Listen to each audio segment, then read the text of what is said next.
What's up, everybody? Welcome back to the Halving Report Podcast with myself, your host, Brad Mines. There are about 900 days left until the next Bitcoin halving. Still, lots of time for folks to stack sats and dollar cost average into what we believe to be the next world reserve currency. The price of Bitcoin is about 57,000 US dollars or 71,000 Canadian.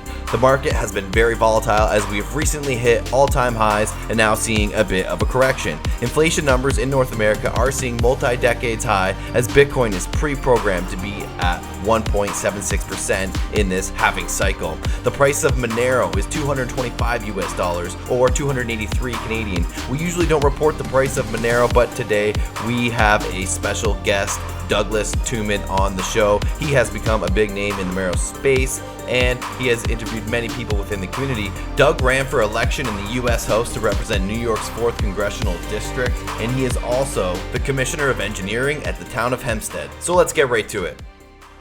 Doug, you've become a name in the Monero space. You've interviewed many people in the community.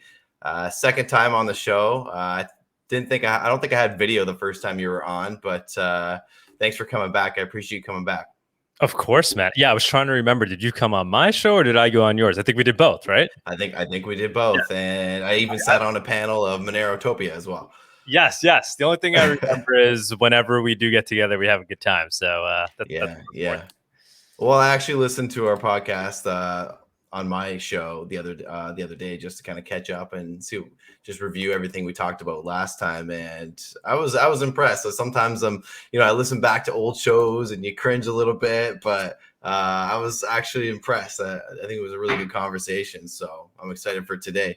And the price of Bitcoin back then too. I think that was in March 2020. So I think the market cap's up trillions of dollars since. I think Bitcoin was 9,100 US.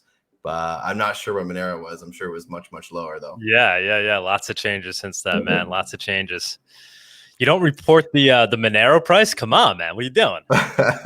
Well, it's the Halving Report, but we're open here. We're open here at the Halving Report to new ideas, and we enjoy and support the free market. So we like to keep up with the Monero space. Can you give us, just for those that didn't hear the first episode or one of our talks before, Doug, can you give a brief introduction for yourself and how you kind of participate in the crypto community? Sure. Doug Tuman. So I run the Monero Talk YouTube show where I basically interview doers in the Monero space. So developers and anybody that's working on interesting things in Monero or that has opinions on free speech money, we bring them on. We had Chris Sky on, who's not exactly a big Monero guy per se, and that was quite controversial. We can get into that. And I run a Monerotopia show as well with Sunita, my fiance. We started that. That's a live show. So that show is anybody can jump on, anybody from the community or not from the community, anybody that wants to come on and talk Monero. We do it live and we make it super easy for people to jump on. We started a company called Gratuitous. I always forget to mention that, and that's probably the thing I'm most passionate about right now. If I just wish I had a little bit more time to work on it. That's a company. We currently sell coffee, and you can purchase the coffee with crypto or actually dollars as well. But then the unique thing is once you get the coffee, it comes with a QR code on it. And you scan that QR code and you can send a Monero tip directly to the farmers where we get the coffee from. So we went down to Guatemala. We taught people about Monero and we gave them wallets. We could get into that as well. I'd say those are the three major things. Oh, and I ran for Congress in 2020.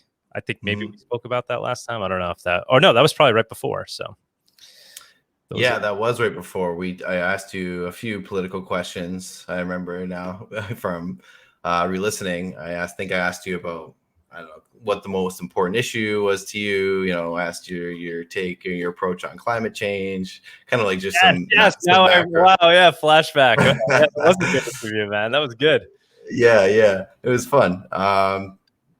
So Gratuitous, what countries do you ship to?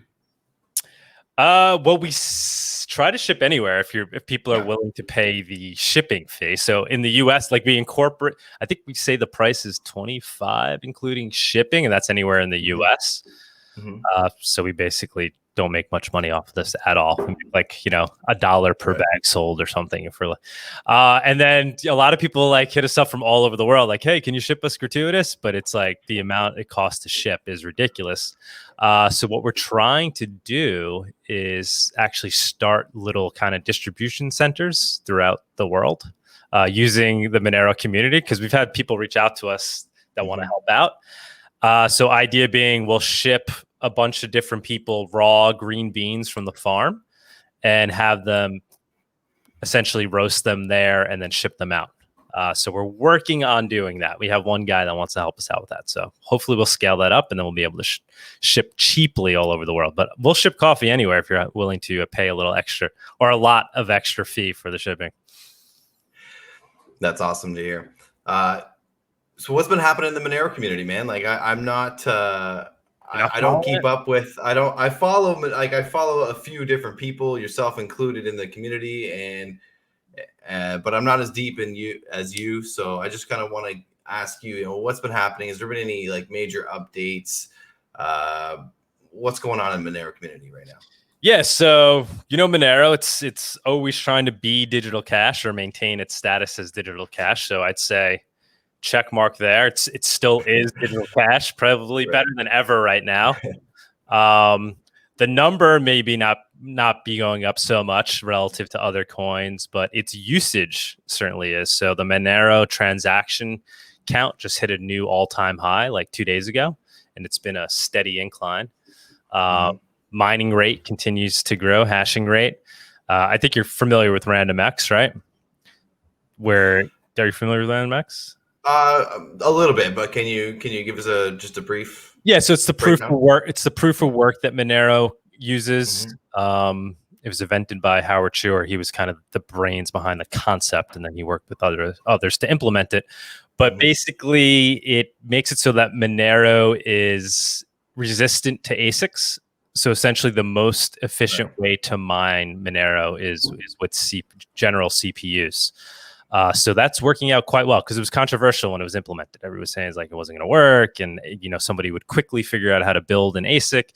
And essentially, the ASIC of Monero is the general CPU. So that's big. That's huge. That's something like people don't really talk about because they're always caught up in talking about the fungibility of Monero and the privacy, which is obviously awesome. But the fact that Monero has achieved this as well just makes it a really robust decentralized network, because it's mined by CPUs, not by big ASIC farmers, which are basically corporations at this point. Like when we saw in China when they basically banned Monero mining and we saw the hash rate plummet. That's not really something that would happen in Monero land, because if they wanted to stop Monero mining, they'd have to figure out where all these CPU miners are. And it's a lot harder to figure that out than to find a warehouse of ASIC miners, right? That's run by some company. So yeah, things are looking good. Transaction count going up. All the other metrics are going up. Like if you look at the Reddit users and everything is like kind of through the roof. Lots of news with how Monero is being used in nefarious ways recently. Ransomware hackers are asked give a 20% discount if people pay in Monero often. So they'll ask for a Bitcoin ransom, and then they'll say, or pay in Monero, we'll give you a 20% discount. So the largest ransomware hackers that we're seeing move towards Monero. Darknet markets, the vendors are moving towards Monero. At least this is what we're being told. I had a good show on that with kind of an expert in the field. And then I could go on and on, man. Tech, the latest tech is we're looking to implement something called Seraphis. And that's essentially going to improve the privacy features of Monero, allowing us to increase the ring size without reducing the efficiency of transactions. But there's a lot more, man. You just tell me how where you want me to start. Yeah, no, you know a lot about it, and I like having you on here to explain this to me, because you're a guy that keeps up with it.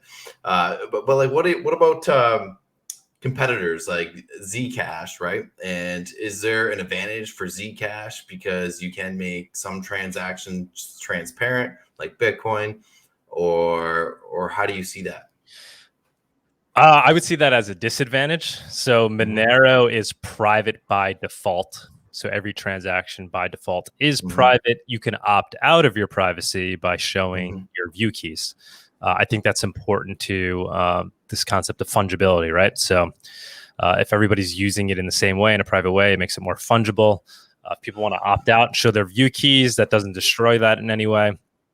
And the most overwhelming, or the biggest argument to make with Monero versus other privacy coin. I don't like calling them privacy coins, man. I think it's like it's a crypto. It's the purpose of a cryptocurrency is to be private. So it's like calling cash privacy cash, right? We don't. It's literally one of the features of cash. So cryptocurrency by its very nature is supposed to have those features, at least in my mind. But for the sake of making things easier to understand, so other privacy coins, I say the biggest reason why Monero doesn't even really compete against them is because it's kind of won the initial race, right? So I start to sound like a BTC maxi when I talk about it this way, but there's so much truth to it. It has it has gained the network effect as digital cash. So there's charts going around where you could see the amount of transactions that happen in Monero versus the amount of transactions that happen in any other privacy coin or any other coin that's using privacy features. Whatever Bitcoin does to make Bitcoin transactions private. If you weigh those against each other, I mean, Monero greatly dwarfs all other things that are trying to be digital cash in terms of actual usage. So I think that just gives it a first mover advantage. And then for anything else to kind of eat into that niche, it would have to be like 10x better. It'd have to do something so novel. I mean, this is just kind of the way things work, right? It's why people say, nothing could ever surpass Bitcoin. But I would argue that something like Monero does offer a 10x better feature, right? It wasn't just like, hey, we took Bitcoin and we've sped up the block time, or we made the block size larger, or it's not like a Litecoin or something. It's literally a complete new overhaul that added fungibility and privacy on the protocol level.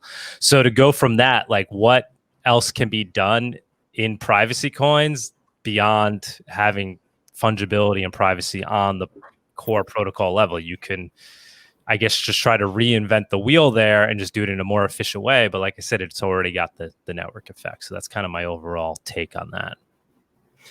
With somebody like you who's so heavily allocated into Monero, does it ever concern you that Monero may not see big money and big players like the Michael Saylors of Bitcoin who just come in with all these billions of dollars, but they're not going to buy it because it's not regulation friendly?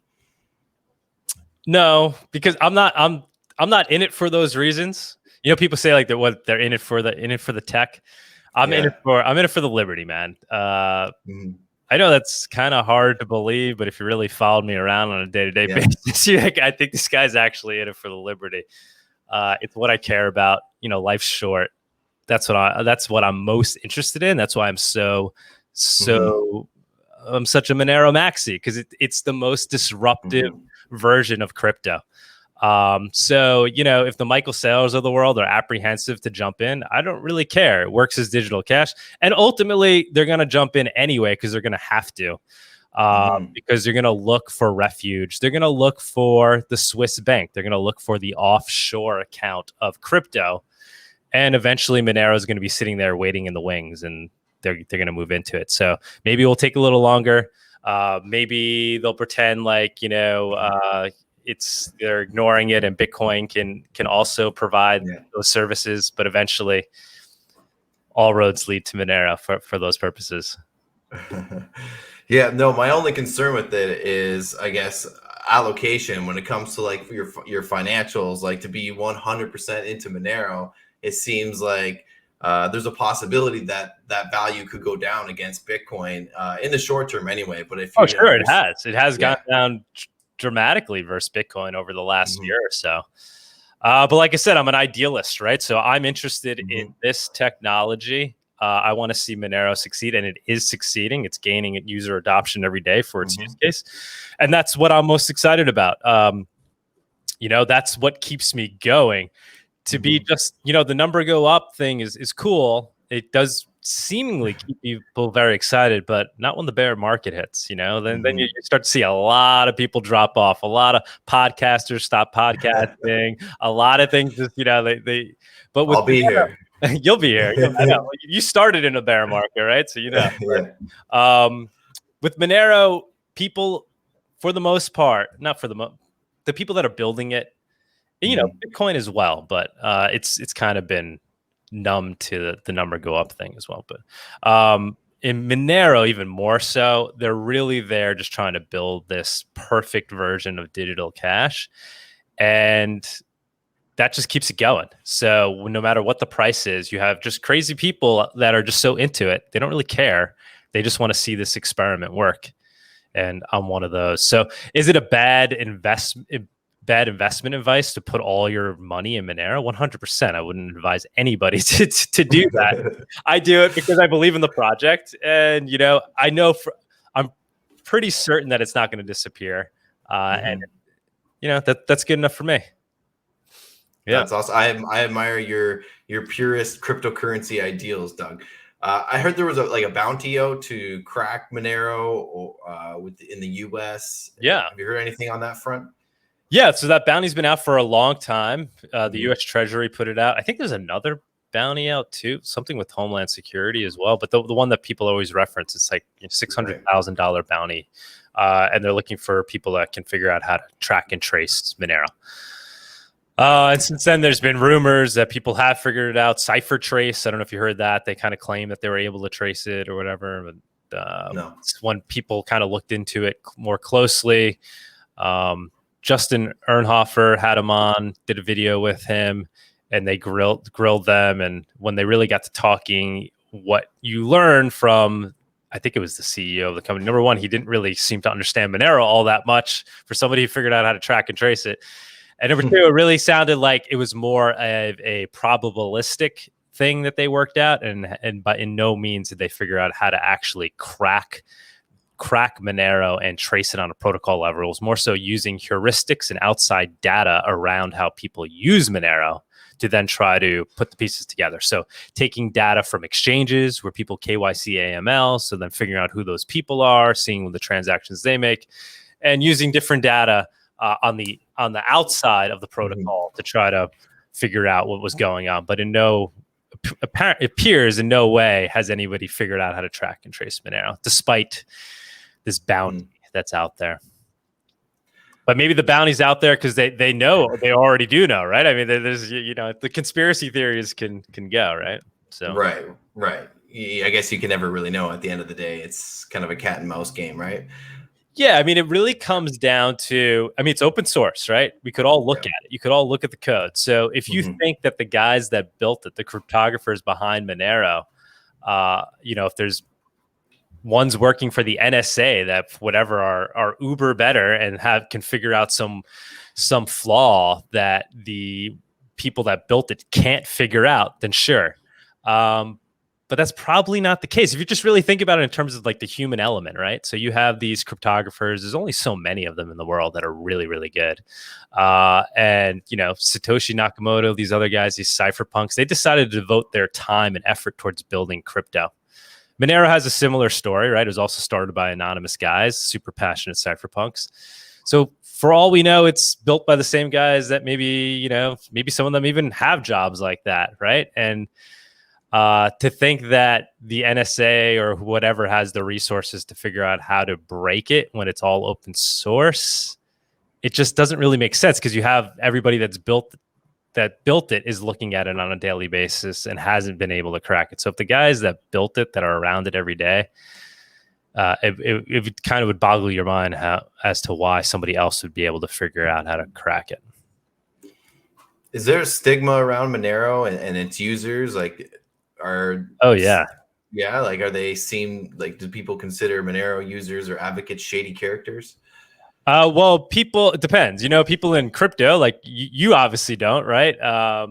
Most people in crypto don't, but the outsiders love to throw that at Monero. I mean, Bitcoin it was considered shady to use Bitcoin at one point, right? In the early days of Bitcoin, that was its first use case, was the dark markets.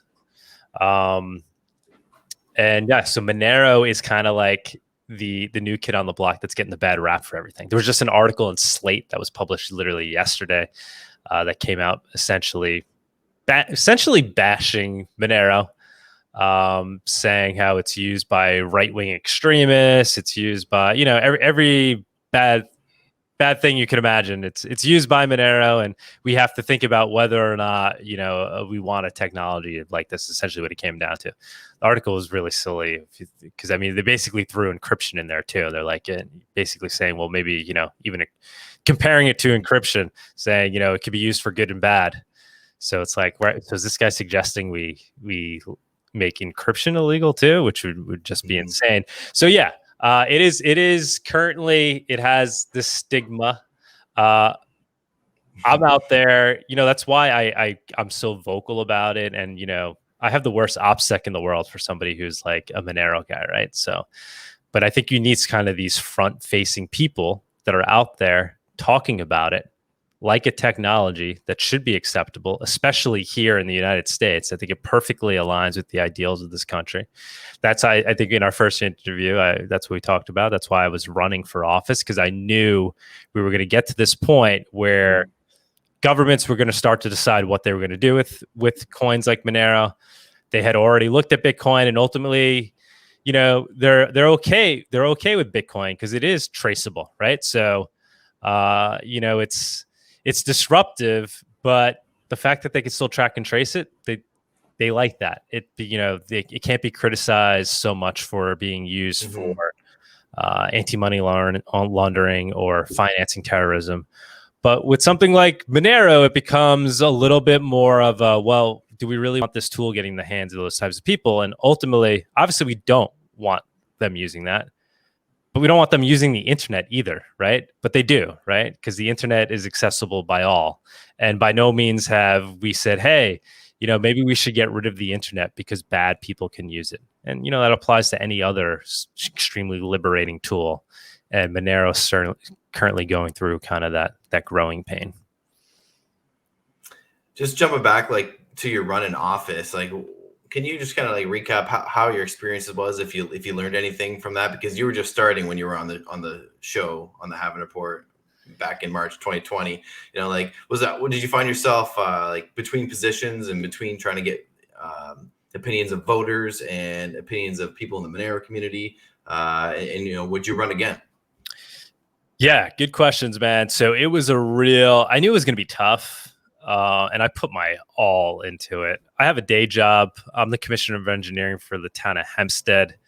And I was kind of doing this on the side. And it was like, 18-hour days at least, and all weekends and everything. And yeah, the hardest part was dealing with people, and people, even if they were on your side, weren't on your side.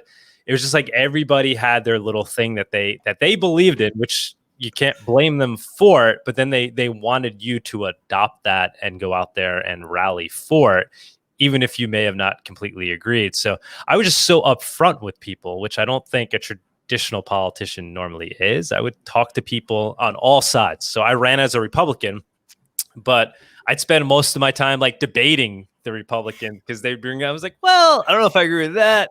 I don't know if I agree with that. And then I'd be talking to the Black Lives Matter people, and yeah, it'd be the same thing. Well, guys, I don't know if I completely agree with this or that. And so it was so tough because you just have so many people pulling you in so many different ways. And if you want to win, I guess, or be a politician, the easiest thing is to just lie to everybody. And you run into a room and you feel out the crowd, you know what they want you to say. That's the easiest thing to do, but it's really hard and exhausting if you try to do it the right way, because now you have to actually speak your mind, what you believe, listen to what they have to say, and then, deal with all the friction and energy that comes with that to try to come to a consensus. So it was exhausting, man. I don't know. I'm on the brink of deciding if I'm going to do it again, because I literally have to decide in the next 2 months, but. Oh, really? We'll see. Yeah. Wow. Now, there was some divide in the Monero community as of late over a guest speaker at an upcoming event. I'm wondering if you can kind of give us, what happened there. What was the issue? Who was it about? And what were the allegations there? Yeah, so that's the event that we're throwing, Sunita and I. It's called Monerotopia, named after our show. We're throwing it in Miami. It's during the Bitcoin conference. It's April 7th. We were on the brink of canceling it because it was like it just blew up so bad. It was like such a bad thing. And we're doing this out of the love for Monero. I'm sure we'll lose money on this venture. It's not funded by the Monero community. And what happened was I invited, in addition to inviting some very traditional Monero speakers, and this is just like, we just got started with this maybe like a month ago. I invited Chris Sky, and he's a very polarizing figure, very controversial figure. I'm sure you're from Canada, right? So I'm sure you know Chris Sky, right? Do you know Chris Sky? A little bit, just okay. I see his Twitter a little bit. That's about so it. He's kind of running a political movement over there in Canada. He's very much against the vax mandates. So I was talking to him on Twitter. The Bitcoiners are trying to convince him to be a Bitcoiner. I was chiming in talking about Monero. He had like a Monero donation address, and I like sent him a snapshot. I was like, oh, look, everybody can see who's donated, how much people have donated to you. And then they can track and trace that there. And he like blew his mind. He was like, whoa. When I sent that to him, I was like, maybe add a Monero address so you can, protect yourself and protect those that want to donate to you. And that like really opened his eyes. And then he's new. Sorry to interrupt, but he's new to cryptocurrency then? Not totally. I mean, he claims like he's like, he knows crypto. He's a big Ripple guy. It's like, oh, really?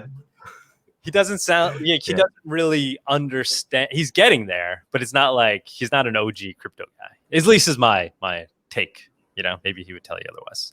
But he's like into Ripple. He's into all these other things. But he was into the Monero. Once I showed him like it's private and we're talking about the importance of that, I was like, why don't you come on my show? So he came on my show and we had a talk. And basically what I wanted to talk about during that show was the importance of Monero, why it's important for people like him that may have some political cause that they're trying to push forward, and why he might want to use a tool like Monero, which is completely censorship resistant. Because that's like what one of the greatest use cases for it is, right? Digital cash. You're out there, you have something that you believe in, some idea that might be controversial. Maybe the government, where you live doesn't agree with it and they're trying to stomp you out. You're going to want tools that aren't going to allow them to easily do that, right? That's what's so important about crypto. That's what's so important about Monero. And so we had a great conversation about it, and he really got it. He was like, this is awesome. This is exciting. And he really showed understanding for the value proposition of a privacy coin, if you want to call it that.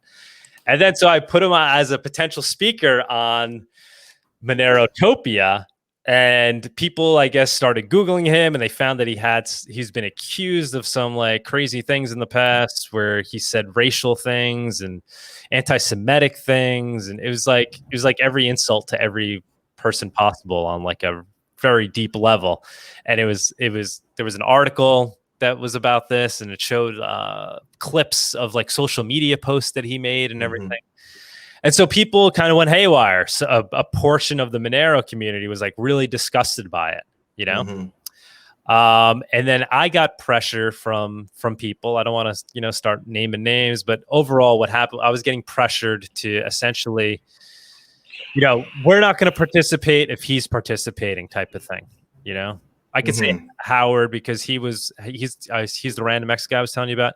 He was somebody because he publicly tweeted about it, and he was like, he's like, basically he's like, I don't want to participate if this guy's participating. And Howard Chu is the guy that invented random X. It's like, it would be like me like being like, no, I want Chris Guy to come, and then meanwhile I cancel Satoshi Nakamoto. It's like, like, so at that point I was like it was under extreme pressure. And for me it was very difficult because I do believe in these ideals of free speech in such an extreme way. And here I am basically having to curate and be a gatekeeper. So I made a decision and I was like, all right, if people are saying they're not going to participate, then we got to do this. So half the Monero community was super pissed that I did that. The other half was okay that I did that. And then so what I've done since, because I was like on the brink of canceling, because I'm like, this thing doesn't even now represent me, right? Like it sucks. So what we did instead is we came up with a unique solution. I think it's pretty unique. Is we're going to do the conference. The daytime part of the conference is basically going to be like a traditional conference, your typical conference, curated. So we're going to pick and choose good speakers that will come and talk about Monero, probably like mostly like developers and stuff, people that can talk about it on a technical level. And then we're going to have a night session, so an after dark session, and that session's not going to have any gatekeepers. So anybody could essentially sign up to be a speaker. We don't even know who they are. They sign up themselves, and they just reserve the spot with Monero. So they put like a down payment of 2 Monero. So, at least they'll have some skin in the game, so people don't just spam it and reserve all our spots and they don't show up and speak. And they show up and they speak, and we don't know who they are. And it takes us out of the picture as gatekeepers. So I think that's cool. So we'll have this hybrid during the day, traditional Monero thing. So good information gets out there. And then at night, we stick to kind of these ideals of censorship resistance by letting anybody sign up to talk. The only rules we're saying is, please, if you're going to talk, just talk about free speech money, So is Chris Sky then still, do you think he's going to talk at the later event then, since he's being gatekeeped from the first? Or I doubt it. I mean, we didn't even have him completely confirmed from the first part. I was talking to him, texting him. He was like, I'm not sure if I'll be. He's like, this sounds amazing. I don't know, but I'm not sure if I can go because of the vaccine passports and this. Like, it wasn't even a given then. And then plus with all the blowback. But I mean, if he is who he really says he is, and when I spoke to him, like I truly did, you only know a person so well, right? But like I speak to you, I'm like, this guy's a good guy, like you get a feeling, right? So, but when I spoke to him, I had good feelings. That's why I added him to the event. I liked what he was doing. He's a very passionate guy. Like I said, controversial, but I liked that he was out there and he was fighting for his cause. He was fighting for liberty. Whether or not you believe in everything he was fighting for, ultimately he was a liberty guy and he truly was out there doing it, on the street. And I had mad respect for that, especially after running for Congress. So if he is that guy, maybe he would. Maybe he'd be like, all right, now I'm going to show up. We'll see. Would be cool. It would be, I don't know. It'd be interesting. And when's the event again? April 7th. April 7th in Miami. In Miami. It's down the block from the Miami conference. Right. Close proximity, so you could slip over there. Now, pivoting over to other controversial figures, John McAfee, huge proponent of Monero and privacy coins. You were able to interview him about a year ago. I was actually hoping to get him on the Halving Report one day, but I guess that's not going to happen. So first I want to, ask your thoughts on his alleged suicide, and, was he someone that the Monero community valued? Once again, kind of a polarizing figure. Some people in the Monero community really like the guy. And still do, they see him as a hero. I thought he was, cool character. Once again, I love his stance on liberty. I love, the ideals that he represents. He's an extreme libertarian, or I don't even know what you would describe him as. So I love all that about him. And I love his character. I love his charisma, man. Like, the guy truly lived what he was. So much respect for him in that regard. But, like Chris Guy, there's a lot of things that he was alleged of doing, really weird stuff, things that, I don't know, maybe hurt certain people in certain ways. And so obviously those parts, I'm not a proponent of that. If that's true, I don't even know. But overall, I'd say, I'm glad the guy lived. I'm glad we had him here on this earth. I think he offered a lot. Even just having we didn't have the best show. I was kind of a little bit noobish there with my interviewing them back in the day. I was actually literally in my parents' basement during that interview. I was like home for the weekend or something, and it was like the worst conditions ever. And He came on. I think he was flying high, and he was kind of undisclosed location. Yeah, in his undisclosed location. And it was interesting when I had him on, he wasn't like a big Monero guy at that time. So actually, I'd like to think maybe I helped push him over the edge. That's the other thing I didn't really like about, if I had to, draw some negatives, the fact that he was always pumping these scam projects. Like, dude, here you are. You're obviously super intelligent guy, right? He had, everything he's done in IT, right? He knows security, supposedly, right? He's really smart guy. He could look at a system and understand it. You have to believe that. But meanwhile, he's looking at these projects and then he's supporting these complete shitty projects, these shit coins, and he's pumping them, So I lost respect for him with that regard. But then when I had him on, we talked about Monero. He went off and he became more bullish on Monero, and he started talking about it more as being like the privacy coin. So I'm glad he finally did arrive at it. Yeah, overall, much respect. What about his alleged suicide? Like, do you think that's legit, or was he whacked? I have no idea, man. I mean, I don't know.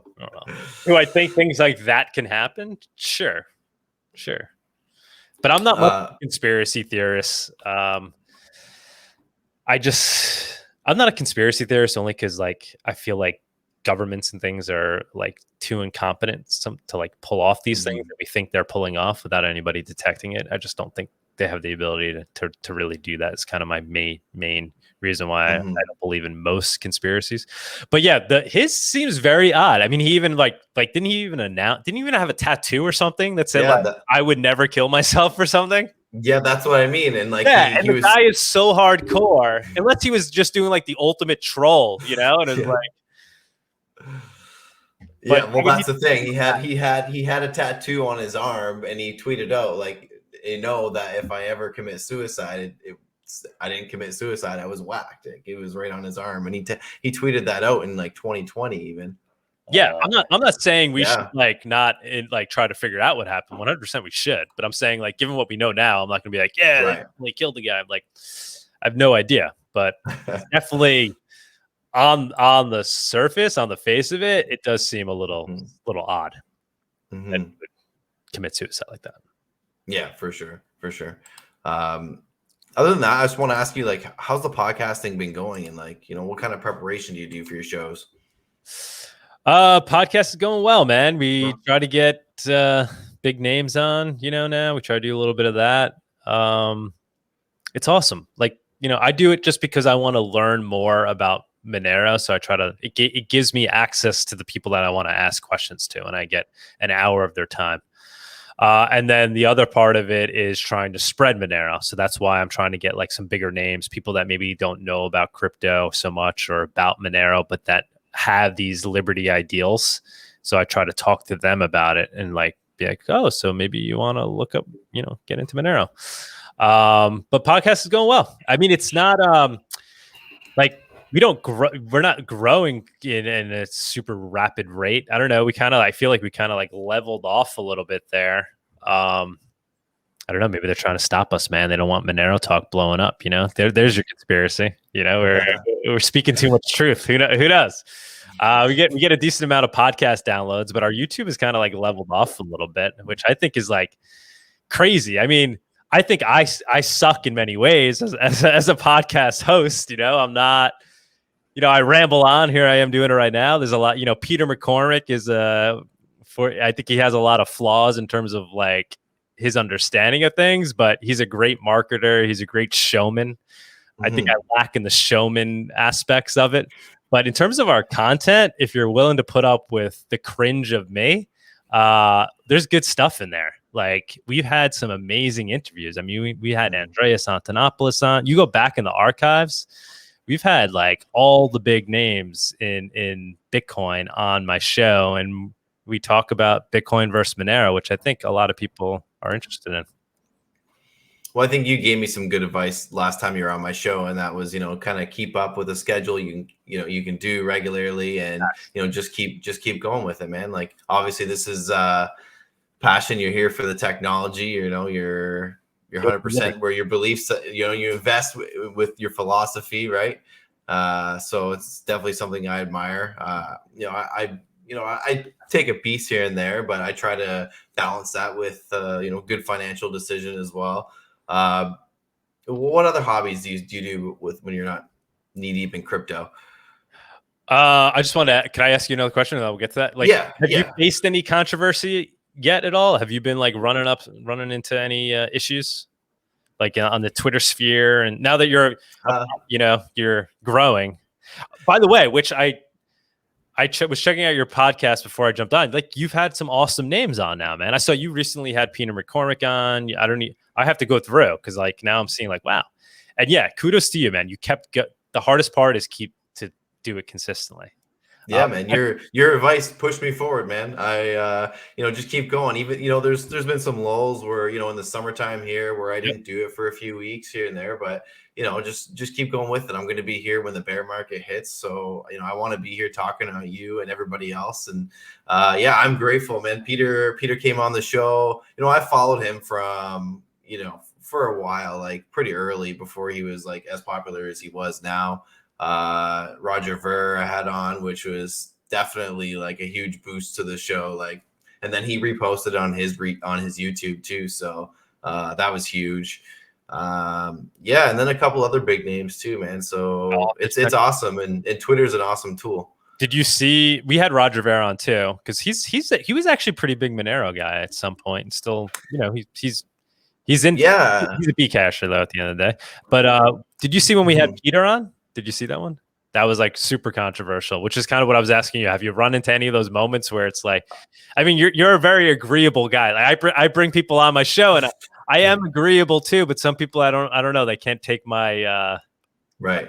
So because sometimes if like I disagree with someone, I just can't help but be like, well. Well, from what I remember watching, I haven't watched that episode recently, but I'm pretty sure I watched the full thing. And like he kind of cut things off, like saying he's gonna have to come back with like his buddy.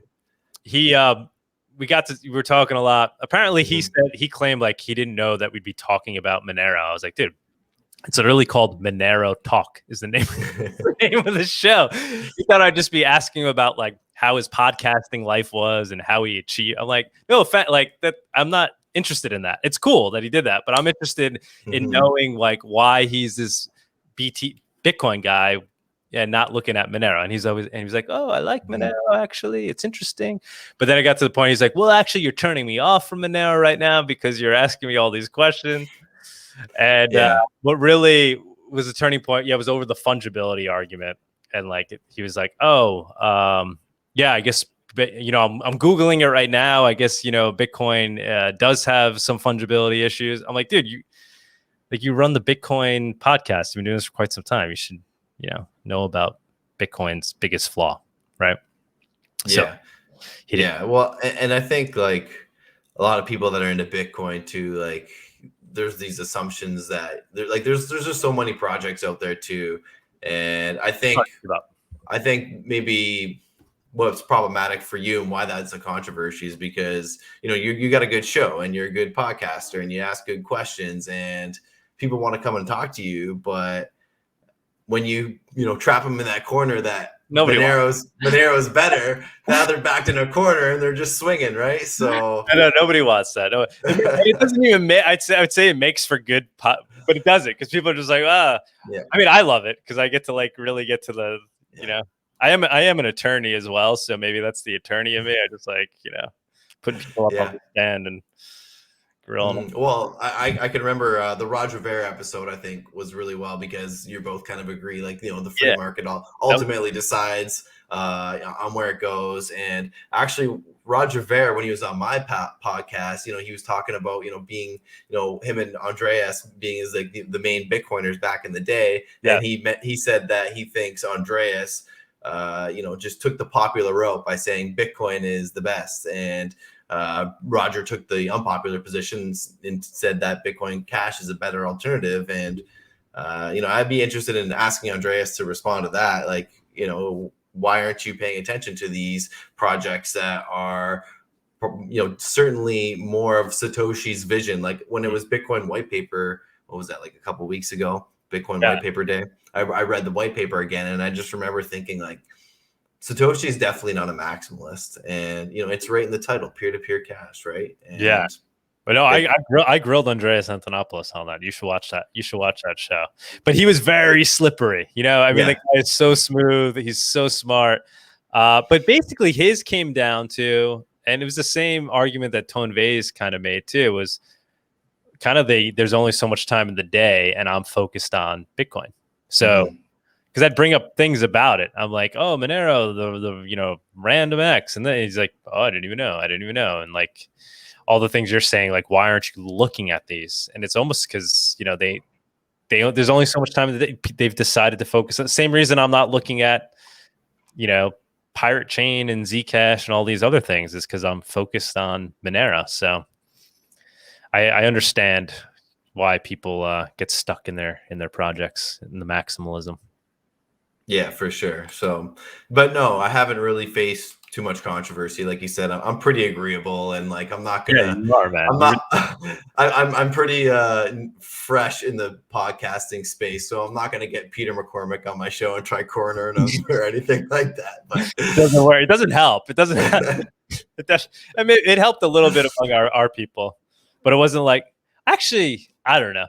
My take, if you have people that with half a brain that are looking at this stuff, they would watch something like that and be like, huh, maybe I shouldn't listen to just everything the guy's saying. Maybe I should kind of do my own research, Yeah, definitely. And I think like someone like Peter's take is just call everything else a scam, because some of them are. So, save people from these scams by just sticking to Bitcoin, which, may not be the best gains, may not be where their philosophical investment strategy, where they want that to be. Right. So, but sorry, go ahead. I was gonna say, so what is your current stance on crypto? Like, you're obviously a Bitcoiner. What are your other top interests? Well, I'm mostly in this space as well. I'm here for the disruptive technology and getting rid of the third parties, right? And I think Bitcoin is a huge step in that direction, whether it's completely private or not. I think it's a massive step towards the future of money. I think that Bitcoin, whether your philosophy is with Bitcoin or Monero as number one, or what you think should be the number one cryptocurrency, or how the privacy algorithm should work, I think Bitcoin has the potential to just outperform everything else, and a lot of these altcoins could trend down towards Bitcoin. So I'm mostly invested in Bitcoin in terms of allocation. I got and then Ethereum, and then I have like some bits of other cryptocurrencies, but definitely Bitcoin, Ethereum is kind of just the blue chip cryptocurrencies. I play it safe, and people I see on a regular basis, I kind of tell them to take the same strategy, especially when just first getting into it. I mean, depending on how much of an interest people take, I may introduce them into other cryptocurrencies as well. But for the most part, in terms of investing, I think Bitcoin is going to be around. And you know what? The maximalism narrative is just so loud. It's hard to get away from, you got the Michael Saylor video always circulating. There is no second best cryptocurrency, right? Like, this is the best store of value we've ever had. And, El Salvador adoption, and there's just a lot going on with Bitcoin, and a lot of the big investors are being exposed to Bitcoin first and putting large money into there. So I think that could just be the biggest gains in the short term anyways. Yeah, definitely. Mm-hmm.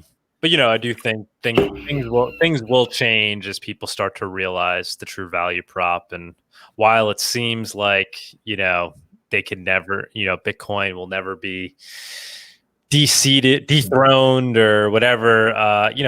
Look at Facebook, look at every other major tech achievement in the past, and there's always something that comes around. Like I said, it has to be something that's 10x better. And I'm not saying Bitcoin would disappear. Definitely not. I think Bitcoin will just fall into what its true niche and value prop is, which I'm not exactly sure what that is. People say store of value, but I think that's like I think that's a dangerous thing to make as its